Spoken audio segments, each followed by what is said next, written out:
विश्व स्वास्थ्य संगठन के अनुसार स्वास्थ्य केवल बीमारियां या दुर्बलता होने तक ही सीमित नहीं है, बल्कि पूरी तरह से शारीरिक, मानसिक और सामाजिक खुशहाली प्राप्त करने की स्थिति ही स्वास्थ्य है। अच्छा स्वास्थ्य बगैर किसी नस्ल, धर्म, राजनीतिक विश्वास, आर्थिक या सामाजिक स्थिति के भेद के बिना प्रत्येक मनुष्य के मौलिक अधिकारों में से एक है। स्वास्थ्य ही असली संपत्ति है, न कि सोना चांदी। स्वास्थ्य समस्याओं पर दुनिया भर के देशों के आपसी सहयोग के लिए 7 अप्रैल 1948 को विश्व स्वास्थ्य संगठन यानी WHO की स्थापना हुई थी। इस प्रकार 7 अप्रैल को विश्व स्वास्थ्य दिवस के रूप में मनाया जाता है। पहला विश्व स्वास्थ्य दिवस 7 अप्रैल 1950 को आयोजित किया गया और उसके बाद हर साल से मनाया जा रहा है। इस बार विश्व स्वास्थ्य दिवस की थीम हमारी पृथ्वी हमारा स्वास्थ्य है। फरीदाबाद के पार्क हॉस्पिटल की तरफ से आप सभी को विश्व स्वास्थ्य दिवस की बहुत बहुत बधाई, शुभकामनाएं। देखिए क्या कहा पार्क हॉस्पिटल के डायरेक्टर।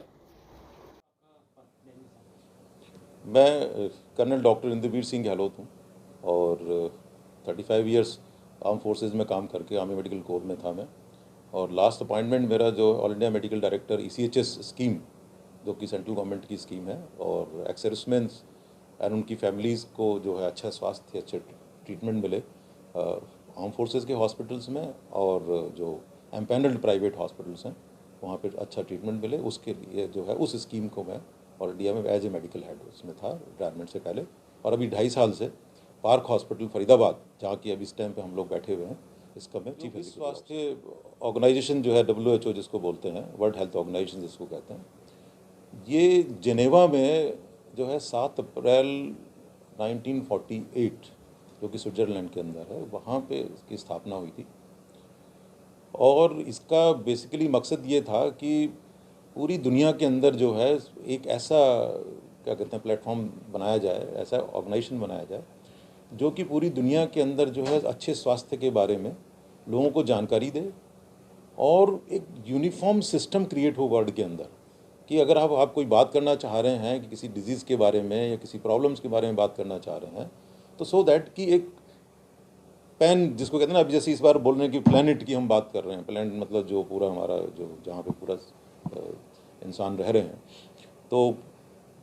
जो एक किसी बीमारी के ट्रीटमेंट के पार्ट से या प्रिवेंशन के पॉइंट ऑफ व्यू से या प्रमोशन के हेल्थ प्रमोशन के पॉइंट ऑफ व्यू से अगर कोई चीज़ निकले तो यूनिफॉर्मली जो है सब पे एप्लीकेबल हो। जैसे कि आपको पता है कि पिछले 2 साल से हम लोग कोविड-19 कोरोना से लड़ाई लड़ रहे थे, और उसमें समय समय पे जो है WHO ने ही जो है इसको पेंडेमिक डिक्लेयर किया था मार्च 2020 के अंदर। और ये जो ऑर्गेनाइजेशन है, इसी की डायरेक्शंस के ऊपर पूरी दुनिया के अंदर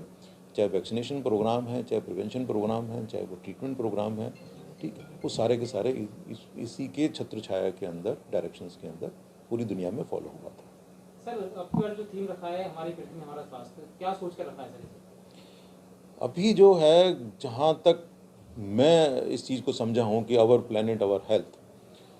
और तो उसमें ये मान के चलते हैं, मतलब एक डेटा की हम बात करते हैं कि रफली 13 मिलियन लोग जो हैं दुनिया के अंदर जो है हर साल एक्सपायर होते हैं, और जो कि एनवायरमेंटल रिलेटेड प्रॉब्लम्स की वजह से होते हैं। जैसे आप देख रहे हैं कि जैसे सपोज, जैसे मैं एक एग्जांपल के तौर पर मैं बताता हूँ आपको कि जैसे मैं सुबह चलता हूँ ग्रेटर नोएडा से, और स्पेशली विंटर सीजन के अंदर, तो जैसे जैसे मैं दिल्ली की तरफ बढ़ता हूँ तो मुझे जो है कंडेंस एटमॉस्फेयर नज़र आना शुरू हो जाता है। जो आकाश में देखते हैं विंड स्क्रीन से अपनी कार से, तो लगता है कि जैसे जैसे एटमॉस्फेयर कंडेंस होता जा रहा है। और जब हम इधर जो टोल टैक्स वाला जो एरिया से, वो जो फ्लाईओवर है, वहाँ से जब हम फरीदाबाद में एंटर करते हैं, तो आप एकदम, क्योंकि सेंसिटिव ये फरीदाबाद इंडस्ट्रियल टाउन है, densely populated plus industrial town है, ऑल टाइप ऑफ इंडस्ट्रीज यहाँ पे हैं, तो आपको एटमॉस्फेयर के अंदर एकदम से चेंज नज़र आएगा। तो इन सब चीज़ों को ध्यान में देते हुए तो आप देखोगे कि जो एटमॉस्फेयर से रिलेटेड प्रॉब्लम्स हैं, जैसे आपकी रेस्पिरेटरी प्रॉब्लम्स हैं, डर्मेटोलॉजिकल प्रॉब्लम्स हैं, ठीक है, इवन जो इंडस्ट्रियल टाउन्स हैं उसमें साइकोलॉजिकल प्रॉब्लम्स हैं, ठीक है, तो और या इंडस्ट्रियल एक्सीडेंट्स के केसेस हैं। तो ये बेसिकली क्या है कि एनवायरनमेंट्स का इसमें बहुत बड़ा रोल है।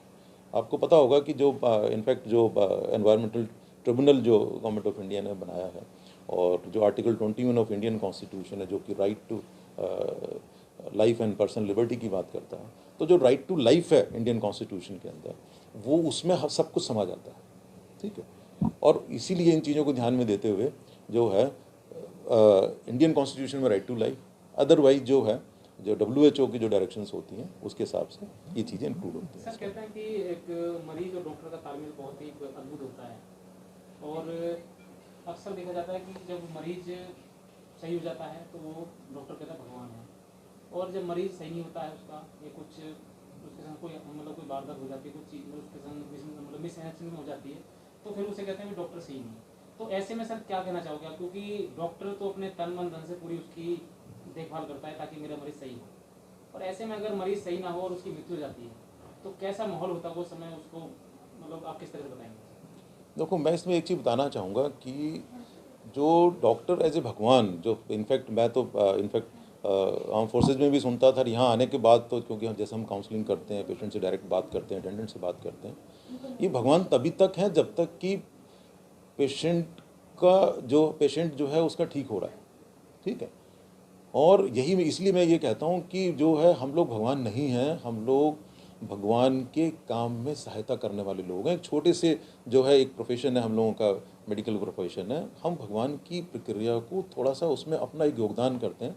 और कोई जो प्रॉब्लम है उसको सॉर्ट आउट करने के लिए, ट्रीटमेंट करने के लिए, या उसका इम्प्रूवमेंट के लिए, या बचाव के लिए हम अपना जो भी हमें सिखाया गया है, जैसे हम लोग एलोपैथी के डॉक्टर्स हैं, तो एलोपैथी में जो हम लोगों को सिखाया गया, हम उसको जो सिखाया गया उन्हीं चीज़ों को हम उसको इम्प्लीमेंट करते हैं। जहाँ तक बात ये आती है कि गैप कहाँ पे रहता है, तो गैप जो मेरा अपना एक्सपीरियंस है, गैप ही रहता है जहाँ पे भी कम्युनिकेशन की प्रॉब्लम है, कि जब हम उसको कम्युनिकेशन गैप है पेशेंट एंड मेडिकल फैटर्निटी के बीच में, या अटेंडेंट एंड मेडिकल फैटर्निटी के बीच में जब गैप होता है,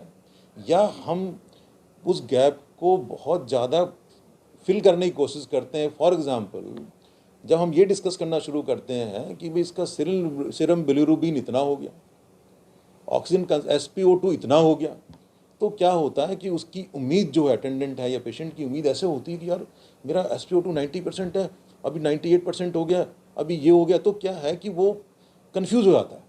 उसको ऐसा लगता है कि डॉक्टर साहब ने कोई दवाई दी और वो जो है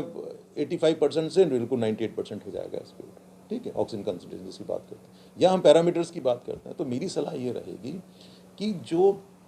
अंडरस्टैंडेबल लैंग्वेज है, मतलब डॉक्टर्स को एंड जो मेडिकल फैटर्निटी है, जब वो कम्युनिकेट करते हैं अटेंडेंट्स के साथ में और पेशेंट के साथ में, तो जिस लैंग्वेज में वो समझते हैं उसी लैंग्वेज में बात करें। जितना वो उस लैंग्वेज को अंडरस्टैंड करते हैं उतना ही उस बात करें, उतनी ही इन्वेस्टिगेशंस की बात करें जितना कि वो समझ सके। उसको क्या है, मिसकंसेप्शन ना हो जाए कि एक पैरामीटर है बायोकेमिस्ट्री का या हेमेटोलॉजी का, वो सब कुछ डिसाइड कर रहा है, ऐसा नहीं है। तो सर मेरा अंतिम सवाल है कि डॉक्टर लाइन में जब से आप आए हो, उस प्रैक्टिस लाइन में क्या कोई ऐसी कोई बात है जो बताना चाहते हैं, कोई अद्भुत हो, कोई ऐसा मरीज हो जो आपने एक मौत से ज़िंदगी के बीच में आप उसे, मतलब मौत के कारण, मतलब मौत में था वो, परंतु मतलब वो ज़िंदगी में आ गया, आपने कोई कड़ी मेहनत करी हो, या कोई ऐसी कोई चीज़ जो मरीजों के लिए एक मोटिवेट करे? देखो, ऐसा होता है कि ऐसे जैसे लास्ट 40 साल से मैं इस प्रोफेशन के अंदर हूँ, और मैं आपको इनफैक्ट जो मेरे शुरू का एग्जांपल देता हूँ। 1984 में जब इंटर्नशिप शुरू हुई थी, और तो एक बच्चा एक्सीडेंट हुआ था और उसकी पूरा परिवार लेके आया था। मैं बीकानेर की कैजुअल्टी में बैठा हुआ था अपने मेडिकल कॉलेज की, और वहाँ पे मैंने उसके, वही मुझे आज भी याद है कि उसके 21 टाँके लगाए थे हाथ के अंदर। तो उसके जो फादर थे वो, हम अपना लगा के उसको ट्रीटमेंट करके स्टेबल करके बच्चे को, और हम आके अपना रेस्ट रूम जो हमारा होता है, जो डॉक्टर्स का रूम होता है, उसमें आके मैं बैठ गया था। और मुझे अभी भी याद है उस इंसान का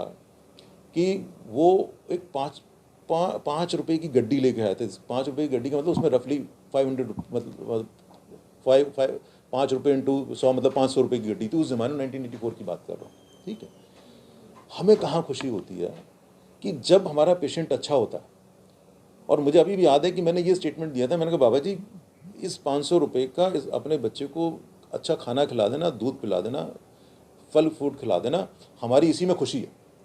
तो मुझे आज भी याद है जो उनके चेहरे पे प्रसन्नता आई थी उन बाबा जी के, मैं उसको भूल नहीं सकता। तो ये हमें जो है कम्युनिकेशन प्लस हमें जब हम बात करते हैं पेशेंट के साथ में तो हमें एक बार को आजकल हो क्या गया कि जब से गवर्नमेंट स्कीम्स आई हैं, कारण क्या हो गया इस चीज़ का कि एक गैप आ गया। उसका कारण ये आ गया है कि गवर्नमेंट स्कीम ने पैकेजेस बना दिए, और जब आप पैकेज की बात करते हो तो पैकेज के साथ में गारंटी आती है। आप सामान खरीदने जाते हो ना, ये पैकेट कितने का जी, कि साहब ये 5,000 रुपये का, क्या गारंटी है। तो जब से ये पैकेज वर्ड आया है स्कीम, मतलब गवर्नमेंट स्कीम्स के अंदर, उसके बाद प्राइवेट हॉस्पिटल में पैकेज वर्ड आ गया। ये पैकेज वर्ड जो है बहुत बड़ा जिसने नुकसान किया, और जब तक हम इसको नहीं हटाएंगे, ठीक है, तब तक ये चीज़ें मैं नहीं समझता कि कम होने के कगार पे हैं, बढ़ ही रही हैं। तो इसको कम करने के लिए एक कम्युनिकेशन, जैसे मैंने बोला कि जिस लैंग्वेज में वो समझते हैं पेशेंट और उनके अटेंडेंट, उसमें बात करें, और कम से कम टेक्निकल चीज़ों को डिस्कस करेंगे तो शायद मैं समझता हूँ कि चीज़ें काफ़ी इम्प्रूव होंगी डॉक्टर्स एंड अटेंडेंट्स और पेशेंट्स के बीच में। बहुत धन्यवाद।